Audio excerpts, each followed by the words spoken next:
There's a moment, and if you've ever been in a situation where everything you thought you understood about someone gets flipped completely upside down, you'll know exactly what I'm talking about. It's not a loud moment. It doesn't announce itself. It's quiet. It arrives like a cold draft under a door you thought was sealed. And then it settles into your chest, and suddenly you're standing there, blinking, wondering how you missed it, how you all missed it. That's how it started for me, not with an explosion or a battle cry or some grand dramatic entrance. It started in a repair bay that smelled like coolant fluid and burnt circuitry, on a station so far from Earth that most humans had never even heard of it. And it started with a woman, Commander Insor of the Tharendal merchant fleet, looking at a man like he was something she'd accidentally tracked in on the bottom of her boot. I was there for all of it, every single moment. And I want to tell you what actually happened, because the official records, the ones the fleet logged after everything went sideways, they cleaned it up, made it neat, bureaucratic. They stripped out the part where she laughed at him, where half the station laughed at him, where I, if I'm being honest, felt a little sorry for him in that embarrassed, second-hand cringe kind of way. They stripped out the part where none of us understood what we were actually looking at. So let me tell you the real version. The Orendax station was not a beautiful place. I want to be upfront about that, because some of the accounts you might have read about that period make it sound like this glamorous frontier hub, all gleaming trade routes and exotic species mingling under luminescent domes. That's the tourism version. The version someone wrote from a comfortable office on Tharendal Prime, having never actually spent more than 6 hours in the place. The reality was different. Orendax Station sat at the junction of 3 minor trade corridors in the outer shell cluster, far enough from the main galactic lanes that the maintenance budget had been quietly halved 4 years running, close enough to still matter commercially that no one wanted to formally decommission it. The result was a station in a kind of permanent, dignified decay. Panels that had been yellow-tagged for replacement 2 standard cycles ago were still yellow-tagged. The climate regulators ran hot on levels 3 through 7 and cold on levels 1 and 2, so everyone dressed in layers and complained constantly. The docking arms needed recalibration every 6 weeks and got it every 4 months. It was, in short, the kind of place where things held together by stubbornness and improvisation. Which is probably why they'd hired Dane Mercer in the first place. I was stationed on Orendax as a trade liaison for the Cylindra Collective, a junior posting, more administrative than anything exciting. My job was mostly paperwork, cargo manifests, tariff disputes, the occasional translation assist when a species diplomatic subroutine had a bad patch. I spent most of my time on level 4, which was the middle ground, not as hot as 5, not as cold as 3, in a narrow office that smelled perpetually of whatever the Grulani food stall 2 corridors over was cooking that day. I'd been there 11 months when Mercer arrived. He came in on a supply freighter, the Cassin Bridge, an old collective workhorse with a cargo hold that rattled and a hull that had been patched so many times it looked like a quilt. He was hired to fill the vacancy left by our previous chief mechanic, a Dorani named Velichis, who had retired back to his home cluster after 40 years of keeping Orendax's systems alive through sheer, bloody-minded professionalism. Mercer was nothing like Velichis, not in any superficial way at least. Velichis had been imposing. 6 limbs, iridescent carapace, eyes that caught light like polished obsidian, and a presence that made even senior fleet commanders step back slightly when he entered a room. He had never needed to raise his voice because his physical presence communicated everything without effort. When Velichis walked into your engine room, you knew competence had arrived. Mercer walked in with a duffel bag over one shoulder, grease already on his left forearm from something that had apparently gone wrong on the freighter during transit, wearing clothes that looked like they'd been chosen for function about 15 years ago and hadn't been replaced since. He was medium height, medium build, pale in the way of someone who worked under artificial lighting most of the time. Brown hair that needed a cut. Eyes that were, I noticed this immediately before anything else, very still. Not cold exactly, just unhurried, like someone who had learned not to waste movement on things that didn't require it. He shook hands with Station Director Porath, a portly Kelani with a formal manner and an unfortunate habit of judging people's competence by their presentation. And Porath's expression told me immediately that this wasn't going to be a warm welcome. "You're the human mechanic," Porath said, in the way you'd say, oh, it's just the delivery. I'm the new chief engineer, Mercer said, quiet, factual. Not aggressive about it, but not yielding either, just the accurate version. Porath moved on quickly. I caught Mercer's eye briefly in that moment, just for a second, the way you do when you're both in the same room and something slightly awkward has happened, and he didn't look wounded by the greeting. He didn't look anything in particular. He just looked like someone making a mental note and moving forward. That was the first time I saw him. The second time was 2 days later, in the Level 6 maintenance corridor, where he was already elbow-deep in the tertiary coolant, manifold with a headlamp strapped to his forehead, and a diagnostic scanner balanced on his knee.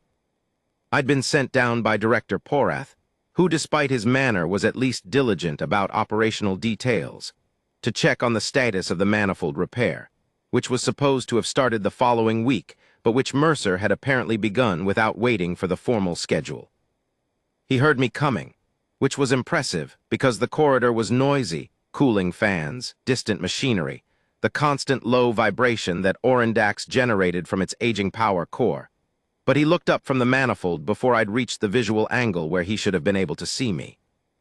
Liaison Orvith, he said. He'd already looked up my name, already connected the role to the face, apparently. That's me, I said. Director Porath wanted a status update on the manifold work. Tell him it'll be done in 3 days instead of 8, Mercer said, turning back to the manifold. Whoever wrote the original repair estimate assumed we'd need to source 2 replacement couplers from the Dorani supply chain. We don't. These ones can be reconditioned. He held something up briefly, a component I couldn't have identified if my life had depended on it, and then it disappeared back into the manifold. Saves 14 days of supply transit and about 40% of the parts cost. I wrote that down. He'll want to know how you determined that. Tell him I've worked on 4 of these manifold types before. 2 on deep space mining platforms, 1 on a collective relay station, older model than this, actually, and 1 on a retrofitted passenger carrier that used the same coupling format even though the rest of the system was different. The couplers don't actually degrade, they just accumulate pressure deposits. Clean them properly and recalibrate the pressure variance tolerances and they're functionally new. I wrote that down too. There was a pause while he worked, and in the pause I noticed something I'd been vaguely aware of since walking in but hadn't consciously registered. He worked very quietly. Not in a suppressed way, not like someone trying to be invisible. Just efficiently. Like someone who didn't generate unnecessary noise because unnecessary noise didn't serve any purpose. How many species have you worked alongside? I asked. I'm not sure why, it wasn't part of my job to ask. He paused, considered. Here or in total? In total. 11, I think. Maybe 12 if you count the Wraith. I was only on that platform for 3 weeks, and most of the engineering team were rotating, so it's borderline. He extracted the component he'd been working on, examined it under his headlamp with the focused attention of someone reading important text, and set it carefully in a tray beside him. Yourself. 6, I think. 7 if you count Grulani, but I just share a building with them. He made a small sound that might have been a laugh, then went back to work. I stayed longer than I needed to. The work was, there's no other way to put it, interesting to watch. Not because of what he was doing, which I mostly didn't understand technically, but because of how he was doing it. There was a quality to his attention that was unusual, not frantic, not slow. Just this complete, undivided focus that made everything around it feel irrelevant by comparison. I went back to Level 4 and wrote up a report for Porath that said the manifold would be ready in 3 days.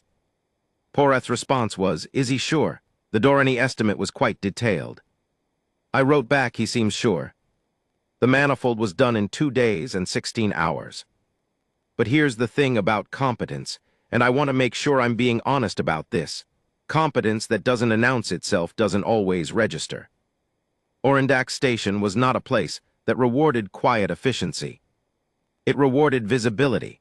It rewarded the right credentials from the right institutions, the right species affiliations, the right social signals. The Tharandal merchant fleet, which was the dominant commercial presence on the station, ran on a hierarchy that was old and formal and quite convinced of its own correctness. Mercer didn't fit any of the visible markers of that hierarchy. He was human, and this mattered more than most people were willing to say out loud. Humanity had been a junior member of the galactic community for just over 60 years at that point. 60 years sounds like a long time until you're standing next to a species that's been spacefaring for 4 millennia.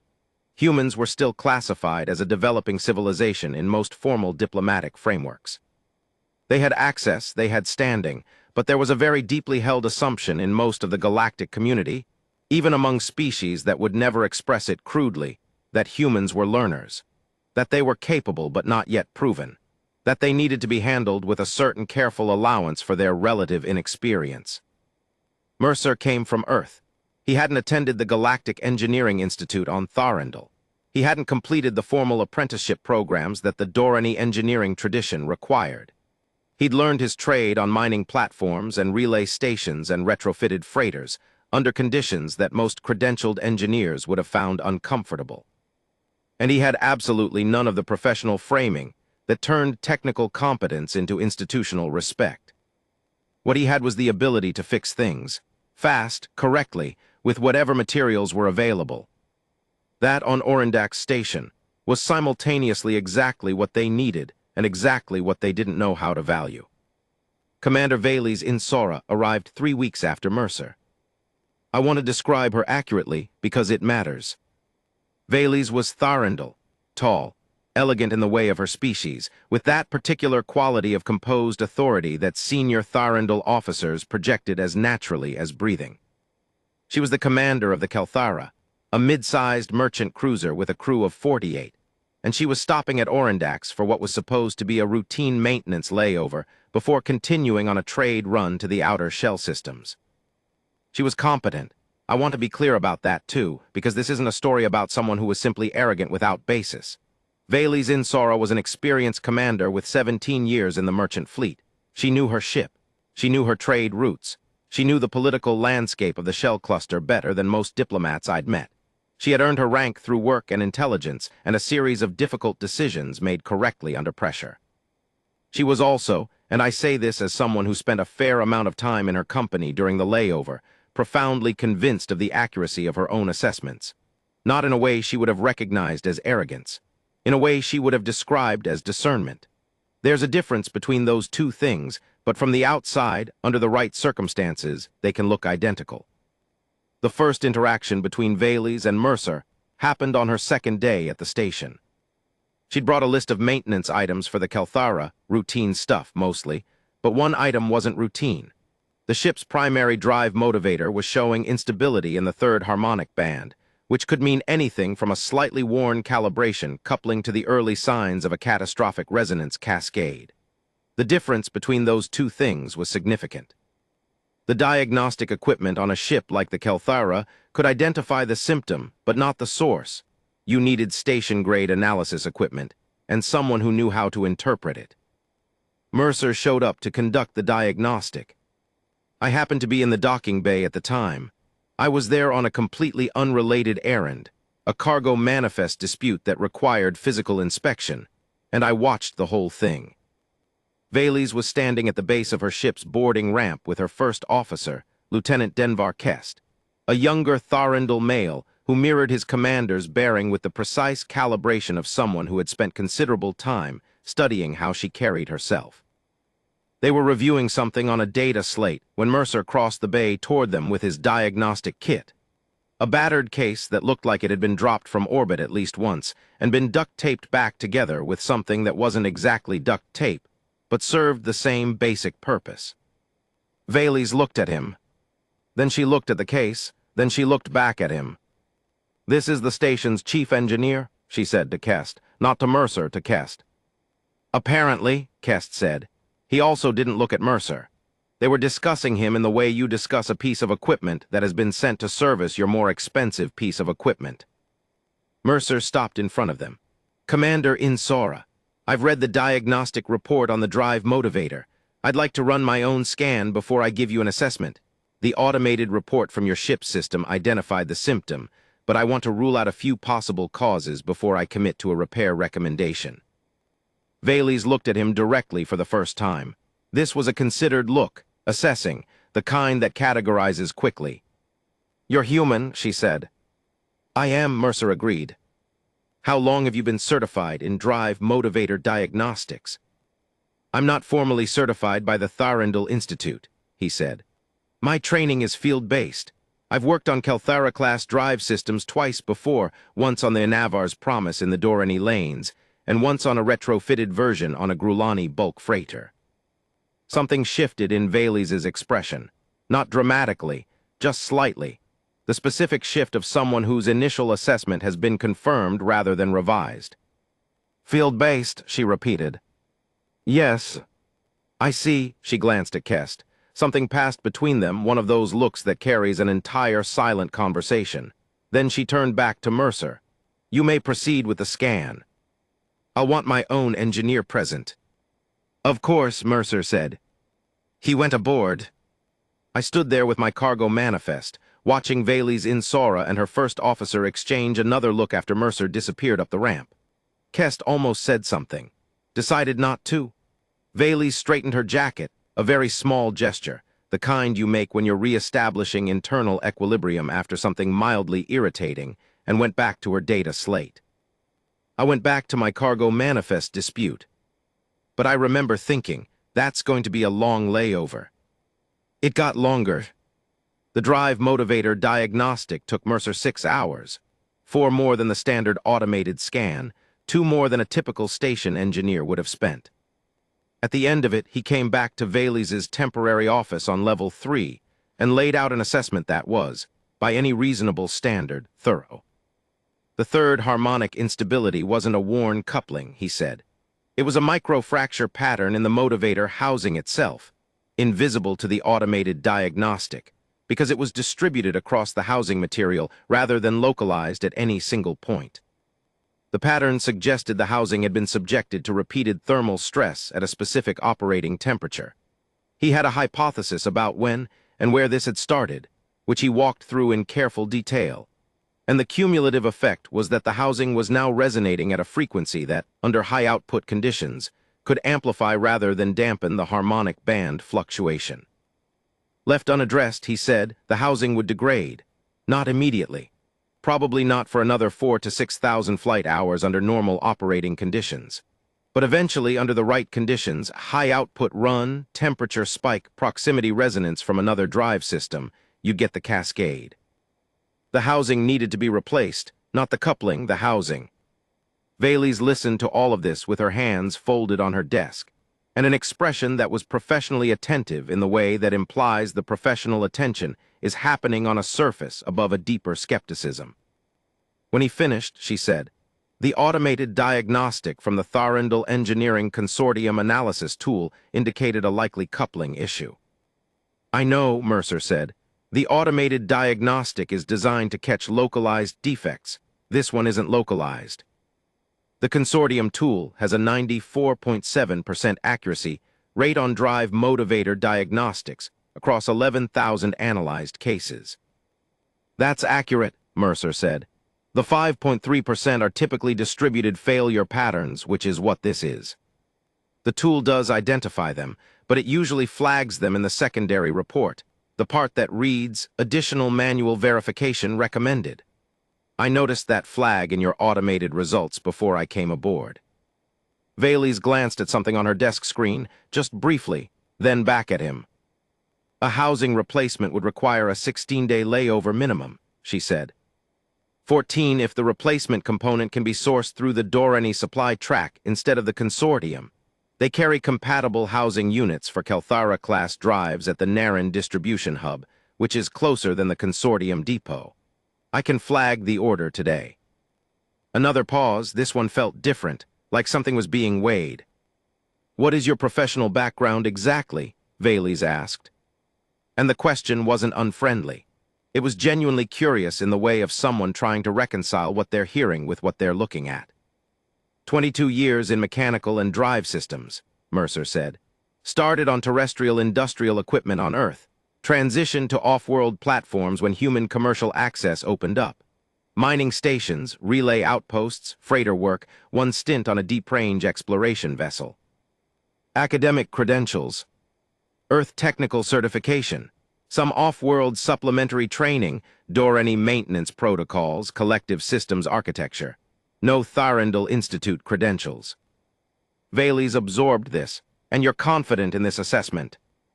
It wasn't quite a question. It was the kind of statement you make when you're giving someone an opportunity to hedge. Mercer didn't hedge. I'm confident in the diagnostic. The recommendation follows from the diagnostic. You should get a second opinion if you want one. I'd recommend Velichis, the previous chief engineer here, if you can reach him. He worked on the same housing type 20 years ago when the design was newer. He'll tell you the same thing. Valey said she would consider it. Mercer left. And then, and this is the part that I heard about secondhand, from a crew member of the Kelthara who I'd gotten on friendly terms with, a junior navigation officer named Sethel who had no particular loyalty to the official version of events. Valey's turned to Kest and said something in Thyrindal that Sethel later translated for me as approximately. He's thorough for a human, but I'm not going to ground my ship for 2 weeks on a field mechanic's word about something no certified instrument detected. She didn't order the housing replacement. She ordered the coupling changed, the one the automated diagnostic had flagged. It took 3 days. She left on day 4. I need to tell you what Orendax was like in the weeks after the Kelthara left, because this is important to understanding what came later. Mercer kept working. That's the simplest summary. He worked on the tertiary coolant system. He worked on the docking arm calibration, did 3 of the 6 arms in the time that had previously been allocated for 1.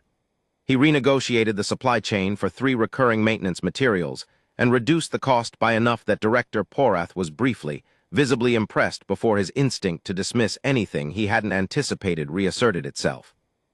He also started, in his very quiet and unmissable way, building a picture. I didn't understand this at the time. Looking back, I think what he was doing was learning. Not just the systems. He clearly already understood the systems faster than anyone who'd worked on them before. He was learning the relationships, how the various systems on Orendax interacted, which repairs had created compensatory stress elsewhere, what the station's actual operational history was versus what the maintenance logs said.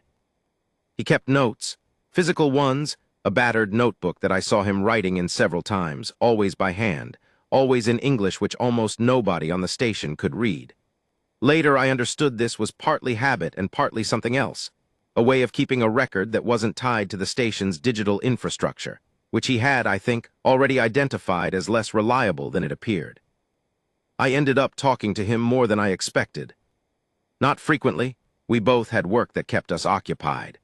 But occasionally, in the way that people who work in the same building end up in the same corridor or the same food stall at the same time and start conversations that gradually accumulate into something.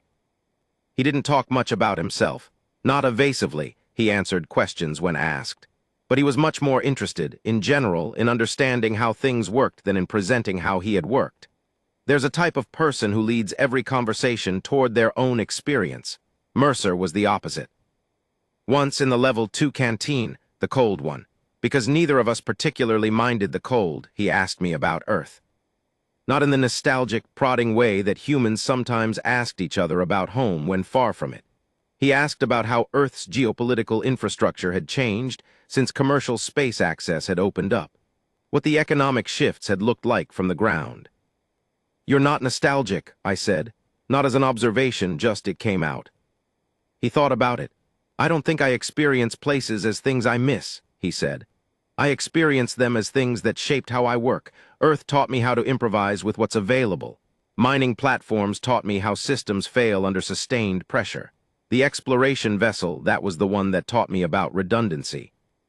When you're a long way from help, redundancy is the difference between coming home and not. And what is Orendax teaching you? He looked at me with those still eyes. How much a system can be held together by one person's knowledge, he said, and what happens to that system when that person retires. I thought about Velichis. You're mapping it, I said. Someone should. He was 43 days into his posting when the first real incident happened. Not the big one, that came later, but this one mattered in its own way. A Grulani bulk freighter, the Awesome Deep, came into the station with a hull breach in one of its cargo sections. Not catastrophic, sealed. But it needed repair before the ship could continue. And the breach was in a location that required working in a hard vacuum-adjacent environment, with a thermal differential that most standard repair protocols weren't designed to handle. The station's repair protocol for this situation was to contact the Tharindal Technical Service, a commercial outfit that had a contract with Orendax for exactly these kinds of emergency repairs. Their response time was typically 4 to 6 hours. Their fee was substantial. Their work was competent. Mercer looked at the breach, looked at the location, and said to Director Porath, "I can have it sealed in 2 hours. I don't need to call the technical service." Porath was skeptical. This is a vacuum-adjacent repair. The thermal differential alone requires a specific pressure suit configuration and a thermal barrier patch applied in a specific sequence, Mercer said. "I've done this before. It's not common, but it's not novel. The Awesome Deep's captain needs to move. He has a delivery window he'll miss if we wait for the service." Porath let him try. I think more out of curiosity about how it would go wrong than confidence it would go right. It went right. 1 hour and 53 minutes, perfect seal. The Awesome Deep made its delivery window. The Grulani captain, a large, intensely formal creature named Voharath, who communicated primarily through a translation collar that rendered her species' complex tonal language into something approximating speech, came to find Mercer afterward. She placed a heavy, 3-fingered hand on his shoulder and said through the collar, "Good hands, fast good hands, your kind good hands." Which I understood when I heard this later was high praise from a Grulani. They used good hands to describe someone they trusted to touch something they valued. It was not a casual phrase. Mercer apparently just said thank you. But the story traveled, the way stories travel on a station, person to person, corridor to corridor, shift to shift. By the end of that week, most of the crew on Orendax had heard about the Grulani freighter repair. Not in a dramatic way, in the quiet way that things that simply happened and were exactly as described tend to travel without embellishment because they don't need it. I noticed something shift slightly in those days. Not among the Tharindal officers who moved through the station. They tended toward their own social sphere and their own information networks, and the story about the Grulani freighter was not the kind of thing that registered in those networks. But among the station's permanent crew, the maintenance workers, the docking operators, the canteen staff, the junior administrative people like me, something shifted. He'd been there 43 days, and most of them had already started calling him by his first name. Not because he'd asked them to, just because, somehow, Dane seemed more accurate than the human mechanic or Chief Mercer or any of the other labels that were technically available. The second incident happened on day 61. I was present for this one, entirely by accident. I was in the level 5 maintenance corridor, hot, uncomfortable, but the direct route to a docking bay I needed to reach, when I heard voices. Multiple voices, actually, and one of them had the particular quality of someone speaking from a position of institutional authority.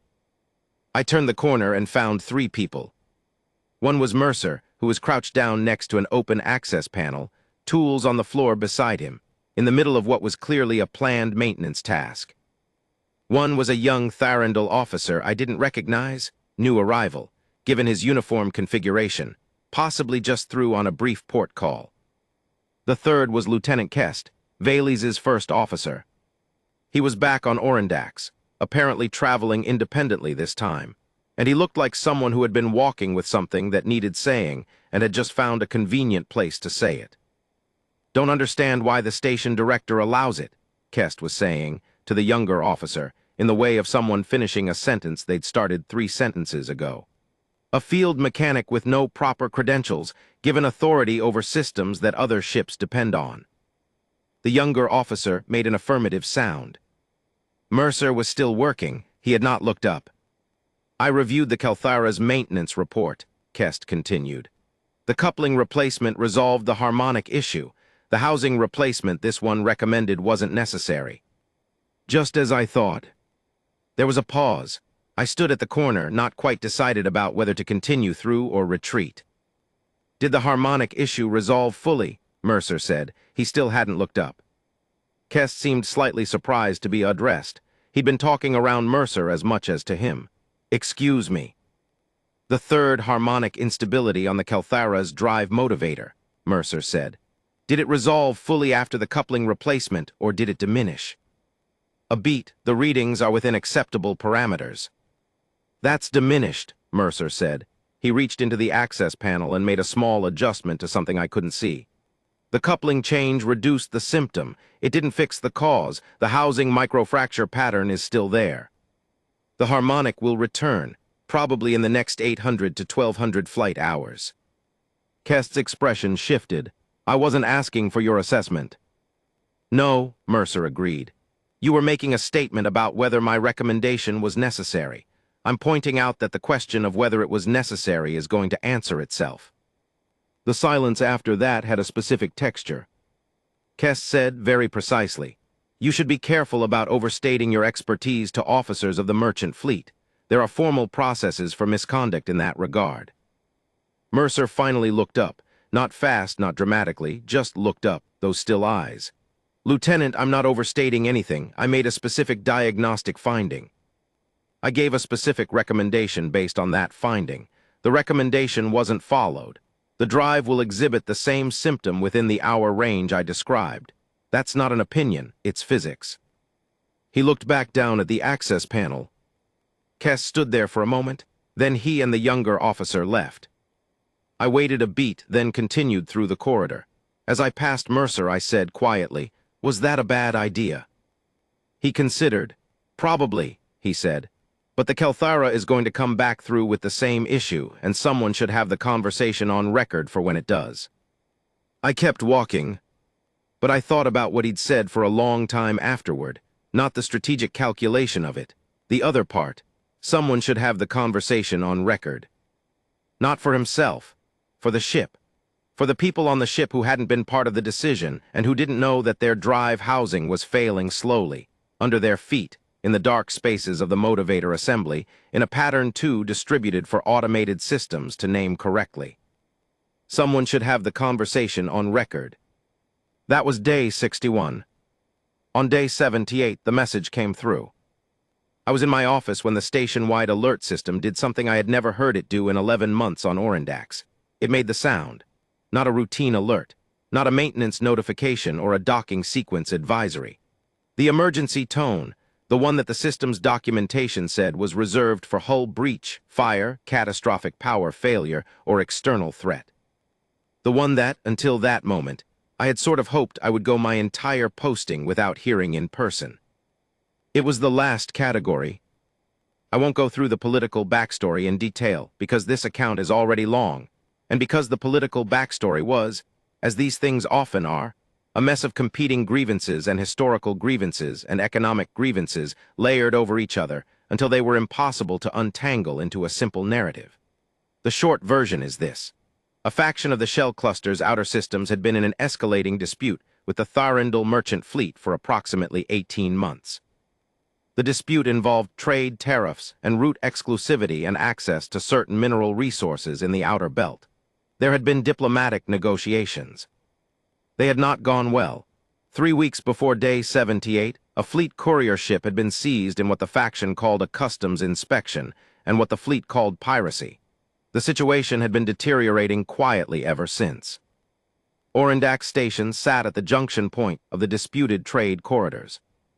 On day 78, 3 armed vessels from the outer faction arrived in the station's approach zone and issued a demand. Surrender the station's administrative authority and all cargo currently in transit from Tharindal fleet vessels, or face a blockade that would shut down all station operations. 4 words that I remember very clearly from the station director's emergency broadcast. This is not a drill. I went to the emergency assembly point on level 4, which was the standard protocol for non-essential personnel. There were about 40 of us there within the first 10 minutes, junior staff, traders, a few civilians passing through. Porath's deputy was running the point, visibly sweating despite the fact that level 4 was already running hot. I stayed at the assembly point for 20 minutes. Then I went to find Mercer. I don't have a good explanation for why. Instinct, maybe. Or maybe it was everything I'd observed over those 78 days, accumulating into a certainty I hadn't consciously articulated until exactly that moment. I found him in the level 6 power core room, which was not a place you went during an emergency unless you had a specific reason. and which he was already in the middle of doing something that took me a moment to understand. He was rerouting the station's power distribution. Not randomly, methodically, working from the notebook that was always in his chest pocket, cross-referencing against the actual circuit panel in front of him, moving with that same quality of unhurried, total focus I'd seen in the coolant manifold corridor on day 2. "What are you doing?" I asked. "The faction ships are running jamming arrays," he said. "Standard blockade protocol, it disrupts the station's communication systems and the docking arm controls. The jamming works by targeting the primary power frequencies for those systems." He made a connection, checked it, moved to the next one. "But these arrays were designed to work against Tharandal fleet systems. Orindax has been patched and modified and jury-rigged for so long that the power frequencies for our communication array are actually running on the secondary bus, not the primary. The jamming should miss it." He looked up at me briefly. I'm shifting things around to make it more likely." "You're trying to keep the communications up." "I'm trying to keep the communications up, yes, and I'm doing something else." He reached into the panel. "The docking arms." "The docking arms?" "Arms 4, 5, and 6 are the ones on the outer hull facing the faction vessels. Standard blockade means they'll try to physically prevent ships from leaving or arriving. But I've been recalibrating those arms for 6 weeks. They have a torque range now that isn't in any of the technical specifications on file. The specifications the faction would have looked up to calculate their blockade positions." I stared at him. "How much torque range?" "Enough," he said, "to make docking arm 5 relevant in ways they wouldn't anticipate." I didn't fully understand this yet. I would later. "I need you to go to the communications room and stay on the array," he said. He said it the way he said most things, not as an order, not as a request, just as the accurate description of what needed to happen. "If my rerouting works, you'll have about 40% signal. Not good, but enough to reach the fleet relay at the Naren hub. Tell them what's happening, and tell them specifically that Orindax is not compliant." That word, not compliant. "So they know the surrender demand hasn't been accepted." "What if the jamming still works?" "Then we're in a different situation," he said. "But start with the communications." I went. The communications room was on level 3, cold, which in that moment felt like a relief. A young Tharandal technician named Rethavali was already there, looking between the array controls and the power readings with the expression of someone watching gauges move in directions that didn't match what they'd been trained to expect. "Is the array holding?" I asked. He frowned. "It should be fully jammed, but it's not. I'm getting readings I don't understand." "Chief Mercer rerouted the power," I said. "Secondary bus, try boosting on frequency 7. He looked at me. I had, to that point, never offered a communications technical suggestion in my life. "He told you that?" Rethavali said. "He told me to get here. I'm inferring the frequency." Rethavali tried frequency 7. The array flickered, dropped, came back. 42% signal. He leaned into the microphone and started the transmission. I stood in the cold communications room and looked out the narrow viewport at the 3 faction ships sitting at the edge of the approach zone, their running lights steady and patient in the dark, and I thought about the notebook Mercer always carried, about 6 weeks of calibrating docking arms, about a man who had spent 22 years learning how things failed under pressure, who had walked onto Orindax Station, and immediately, quietly started mapping every system and every redundancy and every gap between what the specifications said and what the actual condition was. Someone should have the conversation on record. Not for himself, just because it was true and the truth mattered and someone needed to hold it. I think I have been looking at the wrong things. What happened next took about 4 hours.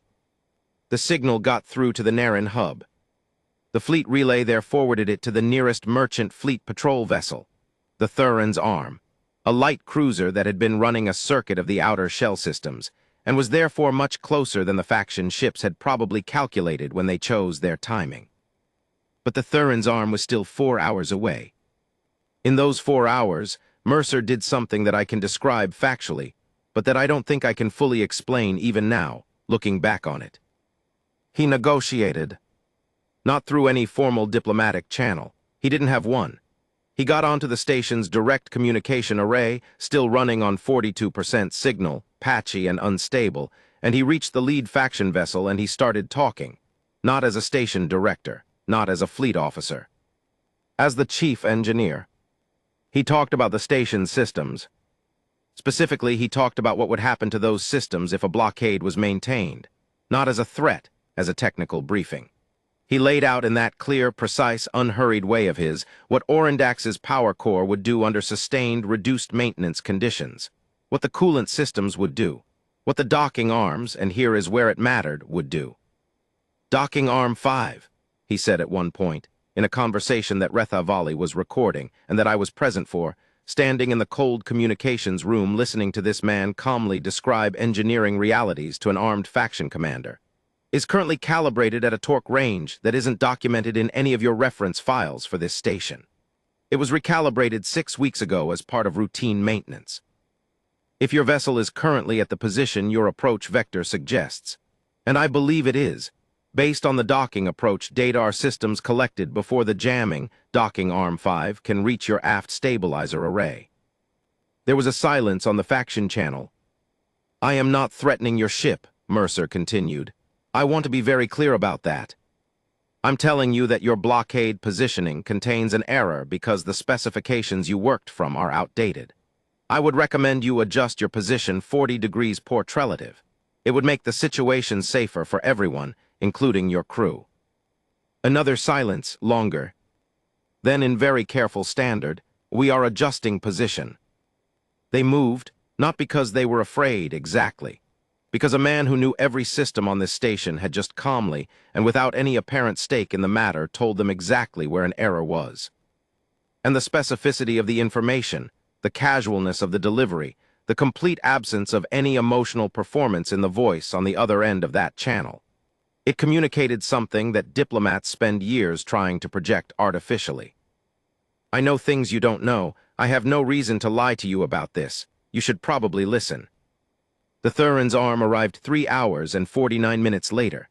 The faction ships withdrew. The blockade, which had lasted approximately 5 hours, was over. The debrief happened on Level 2, in the conference room that was normally used for cargo dispute hearings.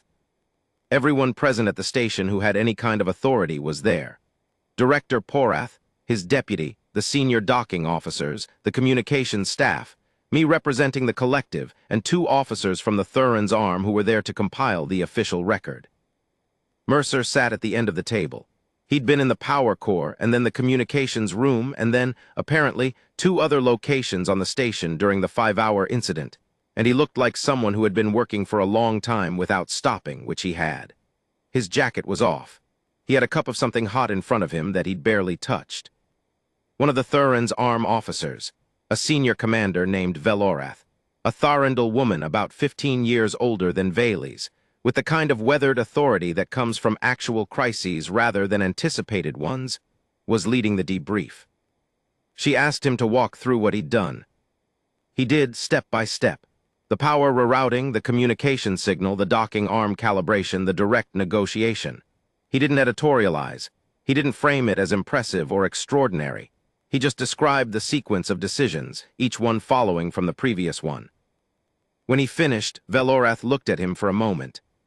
Chief Mercer, she said, you are aware that directly negotiating with a blockade force is outside the scope of a station engineer's authority. Yes, he said. And you did it anyway. The director was managing civilian assembly points, Mercer said. No one else was on the communication array. The signal window I'd created was going to be unstable. Someone needed to use it. So you used it? Yes. Velorath looked at her documentation, at something specific. Her expression shifted slightly but perceptibly.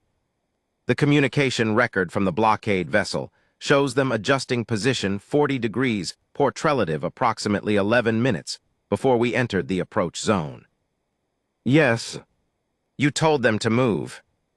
I told them their positioning contained an error based on outdated calibration data. Which was true. Which was true, Mercer confirmed. Velorath nodded slowly. Then she did something that surprised the room. You could see it surprise the room, in the collective small shift of people recalibrating their posture. She turned to Director Porath and said, "Your engineer's knowledge of this station's actual operational condition, as opposed to its documented condition, was the critical factor in maintaining communications during the blockade and in managing the blockade forces' positioning before our arrival. I'll be noting that in the official record." Porath blinked. "Yes, of course." Velorath looked back at Mercer. "I'm also going to recommend a formal review of your employment classification. Orendax is logging you as a Category 3 station technician. Based on what I've read here," she tapped her documentation, "and what I've heard tonight, that classification is inaccurate." Mercer said, "What would the review change it to?"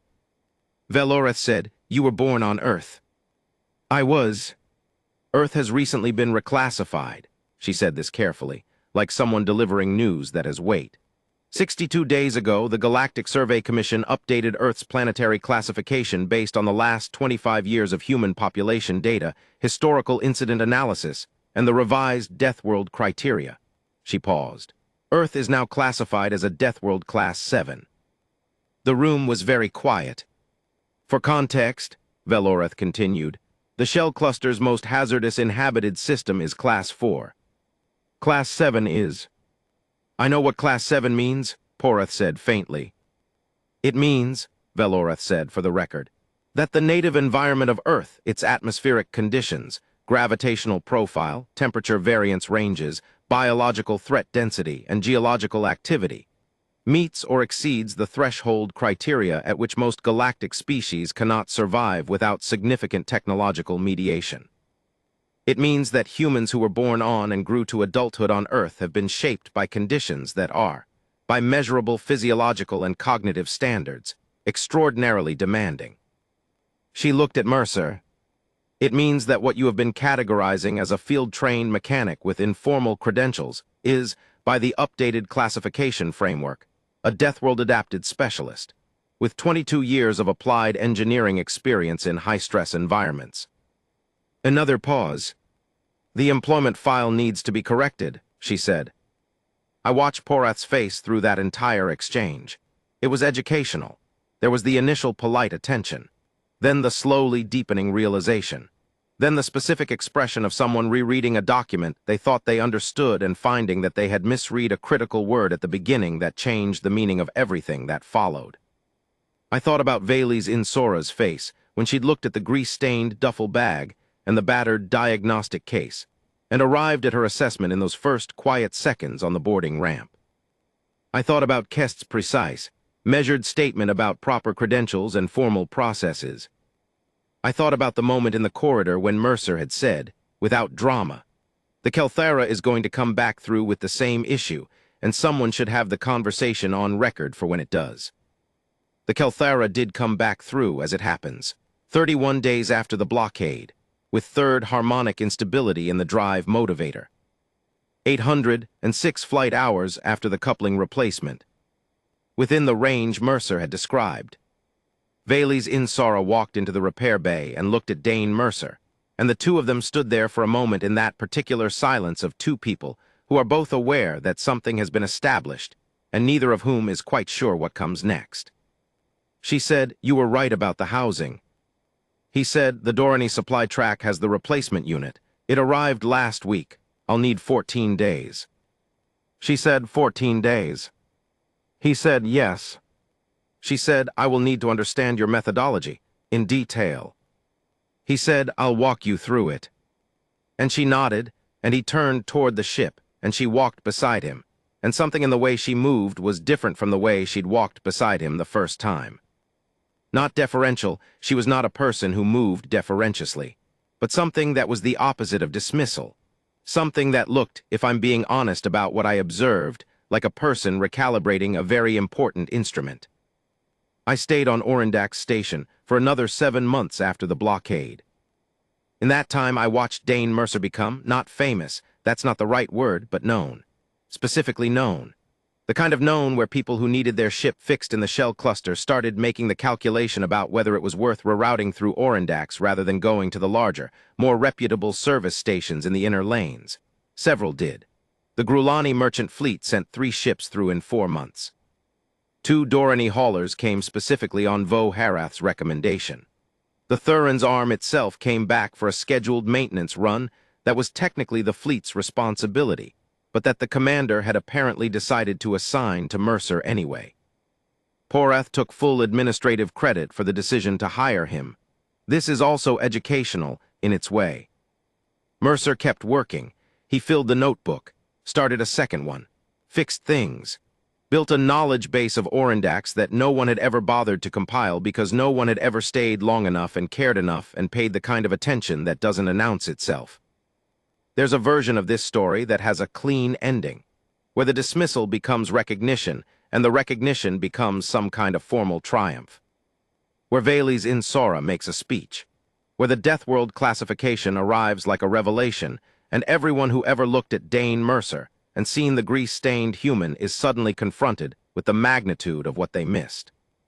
That version is not this version. This version ends the way most true things end, not with a bang, but with the slow accumulation of accurate information replacing inaccurate information, with the housing replacement taking 14 days and the drive running clean afterward, with Vales walking through the diagnostic methodology and asking careful questions and building, over those 14 days, a working relationship that looked nothing like the first one. With Mercer at the end of a long shift, sitting in the cold level 2 canteen with a notebook and something hot he was barely drinking, looking out through the viewport at whatever ships happened to be docked that night. And looking, if you caught him at the right angle, like someone who was exactly where they needed to be, doing exactly the work that needed to be done, with no particular interest in whether anyone around them had gotten there yet. The Deathworld classification didn't change what he was. It changed what other people were able to see. And sometimes that's the gap, between what exists and what gets recognized, between what a person is capable of and what the available frameworks allow other people to measure. The framework got updated. The man hadn't changed at all.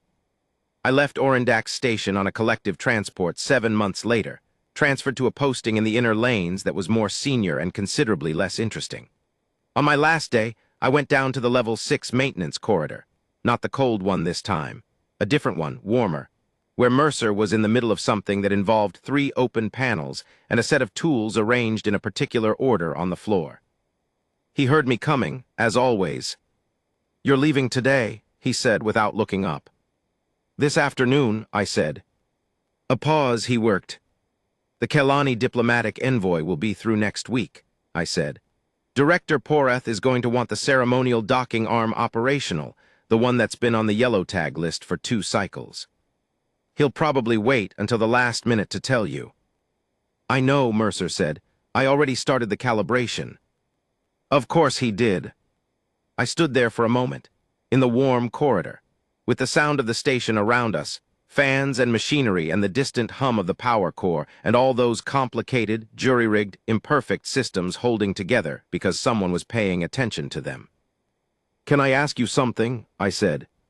"Sure. When you first arrived, when Commander Insor looked at you the way she did, and Porath, and—" I gestured vaguely, meaning everyone who had those first few seconds of assessment where they decided what you were. "Yes. Did it bother you?" He was quiet for long enough that I thought he might not answer. Then, "It bothered me when it put people at risk," he said. "The Kelthara's housing, that bothered me, because there were 48 people on that ship who didn't know their drive was failing." He looked up, those still eyes. The rest of it, the way people looked at me, what they decided I was, no, not really. He went back to the panel. "I knew what I was. I knew what the station needed. The only thing that ever actually mattered was whether the work got done correctly." He made an adjustment, checked it, satisfied. "The work got done correctly," he said. I nodded. I picked up my bag. "Safe travels, Orvith," he said. I walked down the warm corridor and around the corner, and I didn't look back, because I'm not someone who looks back well, and because I already had what I came for. The work got done correctly. That's the ending. That's the real one. It doesn't need to be louder than that.